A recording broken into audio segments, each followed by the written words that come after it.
Okay. Can you state your name and what your affiliation is with LifeGift? My name is Dallas Foster, and I'm a volunteer with LifeGift. And you're a transplant recipient. Yes, I am. I am now 12 years as of June 30th, 12 years post-heart transplant. And Dallas, can you kind of explain what your experience and your journey has been like through donation and what it was like to have to wait for that second chance? Absolutely. My experience is actually a little different from a lot of transplants in that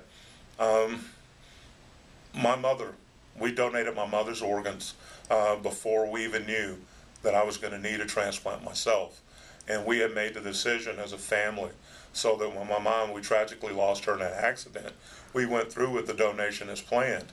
And roughly 2 years later, I got the flu that attacked my heart and gave me cardiomyopathy, congestive heart failure, and caused me to need a new organ myself.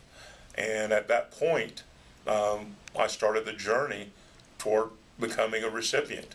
And for about 6 months or so, I was in and out of the hospital as they were trying to stabilize me, and that didn't work. And then in October of '98, I went into the hospital, and I did not leave the hospital until July of '99. I was in the hospital for 9 months, 8 months waiting for an organ, and 1 month post-transplant. What would you tell someone that may be thinking about registering to be a donor but hasn't quite made that decision? I would highly recommend, and I do this as I speak with people all the time, I highly recommend to become an organ donor. I talk to them from a religious standpoint. I talk to them from a humanitarian standpoint. And then I just talk to them from the standpoint of just a regular human being. What are you going to do with it once you die? And I will talk with them on all those different levels about it, letting them know that all the major religions condone organ donation. And like I said, from a humanitarian standpoint of helping your fellow man, and if something were to happen to you.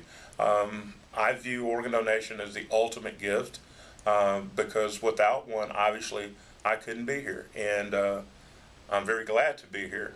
And I'm glad to be able to go out and continue the work that I'm able to do as a volunteer. And what have you been able to do since you got your transplant? And I know you've been able to spend time with your granddaughter and absolutely, be in your band and absolutely. Post-transplant,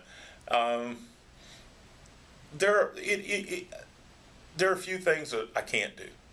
All right, but I would say 98% of the things that I could do before my transplant, I can still do. The things I can't do, I didn't want to do anyway, like lift heavy objects or do yard work or do construction work. Mm-hmm. Those were basically the three things my doctor said we really don't want you to do. But everything else is pretty much fair game. I've been twice to the U.S. Transplant Games, playing tennis and volleyball. As you said, I still play in my band. Obviously not as many nights out as I did before, but we still play 2 to 3 times a month, and we still enjoy it. I am very active with my grandkids, which is an absolute blast because the oldest is 10, and like I said, my transplant, I'm 12. So without my transplant, I wouldn't know my granddaughter, and she wouldn't know me, and that's a very positive thing. I'm the person that taught her how to ride her bicycle without training wheels. I'm the person that first introduced her to the museum district here in Houston. I'm the person that first introduced her to going to see actual plays and things of that nature, things that I've always been interested in and getting her started at a young age on. So I've been able to be influential from that standpoint. And the things that a regular person would do, a regular grandparent would do, I've been able to continue to do those things. That'll do it.